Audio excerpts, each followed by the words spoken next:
everybody! Welcome to my channel. My name's Rococo Sparkle and I'm so happy to have you here. Today, let's talk about faces. Now, the face can be really intimidating, whether you're a digital artist, a paper artist, or a makeup artist. It's important to understand that even though there's so much information coming at you just from the face, it's just a system of shapes and measurements. And once you've learned to identify those shapes and measurements, you can make it pretty much anything you want to. So let's break it down together, shall we? Let's tackle this by splitting the face into thirds. I'll separate each third into shapes and measurements for ease of viewing, though in reality they overlap. Starting with the top third of the face, we have the measurements of the eyebrow. To determine the placement of the eyebrow, we have the head, the tail, and the arch. The head or front measurement is taken straight from the dorsum of your nose. Most typically, you'll use the point where your dorsum meets your nostril as a pivot center for these measurements. Your tail is the diagonal line between that pivot point and the outer corner of your eye. To get your arch point, you'll need to look straight ahead and have your line touch the outer edge of your pupil. Your arch point can also be taken with a straight vertical line at the outer edge of the pupil. Note the circled interception points at my brow bone. The distinguishing shapes of the upper third of your face are the orbital canal, the eye itself, and the brow as previously mentioned. However, the width, length, and protrusion of your forehead is a key determinant of your overall face shape. I have circled my orbital canal and noted the rectangle that rests between my eyes for spacing at the bridge of my nose. Note also the direction of the eyebrow shape as up, over, down, and the top of my dorsum rectangle. Moving on to the middle third of your face, your main shapes are in the cheekbones and the nose. You want to think of the shape of your cheekbone as a stretched egg rising up from about midway between the nose and ear with the point towards the ear. How high or low that shape will go will be individually determined. Keep in mind, directly under that shape there is a dip which may or may not be pronounced depending on the individual. The nose is where the majority of our shape attention will go. To break it down, the dorsum will typically be somewhere between a rectangle and a trapezoid. The tip and nostrils will be circles or ovals depending on the shape, and the clomula, under the nose, is shown by a triangle. These shape combinations are heavily individualistic, so don't be intimidated and just practice your formula. I had some tech problems and deleted my clip of this measurement section, so I'll insert a finished clip here as I explain. The measurement lines for the center of the face are more about height of the nose and width of the center face. The solid red lines you see are the continuation of the eyebrow lines we spoke about before, and the green dotted lines are placement for the tip of my nose. For the lower third measurements, we will start with the lips. Here we have 2 horizontal and 3 vertical lines we like to note. Vertically, we have a cupid's bow center point, which typically aligns with the width of our dorsum, and the external lip point, which lays between the pupil and the inner end of the iris. Horizontally, you have the mouth opening height as well as the height of the lower and the upper lip. The shapes of the lower third of your face are your lips, chin, and jawline. For your lips, you have ovals or circles at the center.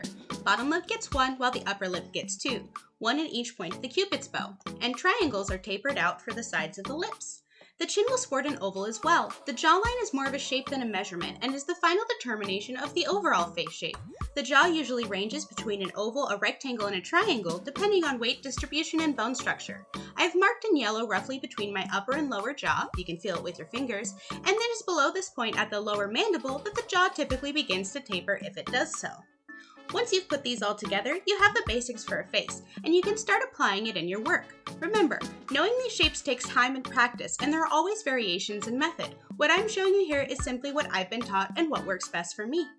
Let's move on to application. Typically, when you learn about the measurements and shapes of the face, it is because you're exploring the fine arts. My first exposure was in my own classical training, ranging from sculpture to pencil drawing, which is what we will be looking at now. I've chosen 3 models for this demonstration to explore how the shapes we've talked about vary in use but not in formula between people. Beginning with the skull shape, we typically map out width and length with layered circles and ovals. Sometimes it helps to double the top oval to use the intersection points for ear placement as the ear lines up with the eyes and nose. Notice how the nose is not actually halfway down the face. That positioning is typically where the eyes land.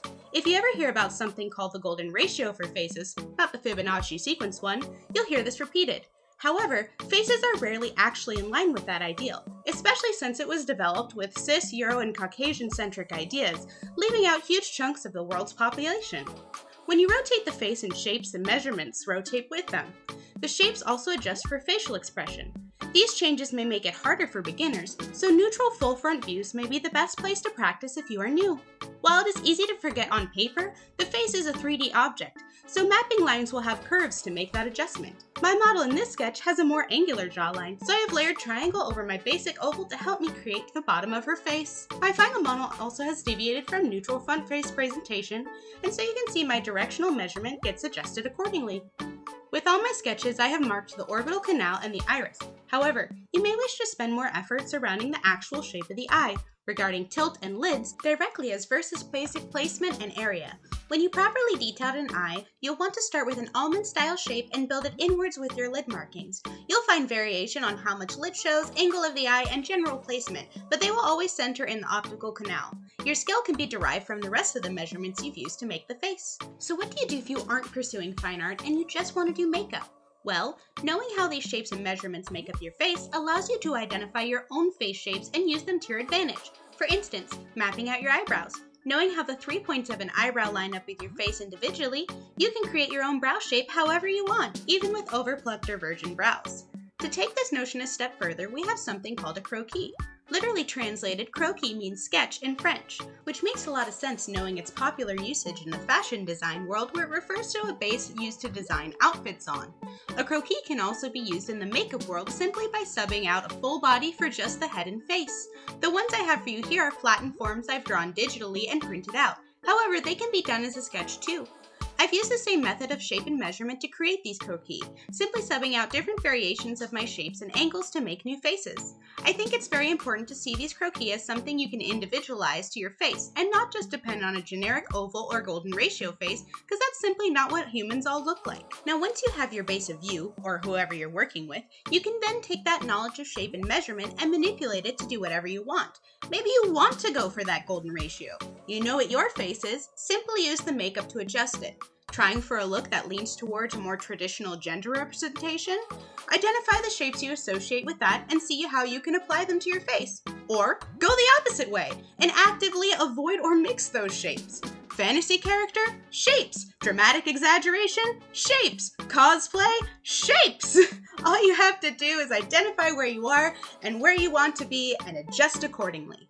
Once you've gotten comfortable with these concepts, a croquis in use will look something like this. You'll simply apply the makeup look as you would on your face, or at least the general idea of what you want, playing with color and placement and getting as detailed as you'd like. I used colored pencils that match makeup I had here, but some people even swatch makeup directly and go from there. As you can see, the measurements and shapes are still at play here, even when simplified to a croquis, and with that we've managed to work with the naturally occurring shapes of the individual's face. At the end of the day, your face is unique to you, and you want to show it the love and understanding it deserves. However you choose to decorate it, present it, or modify it is up to you. There is no wrong way to have a face.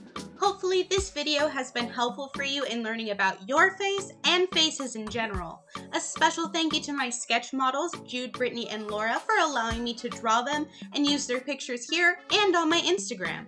As always, I'll include tags if you'd like to check any of us out there.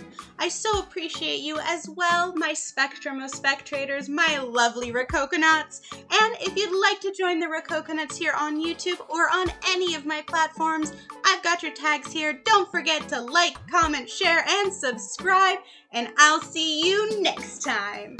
Love ya!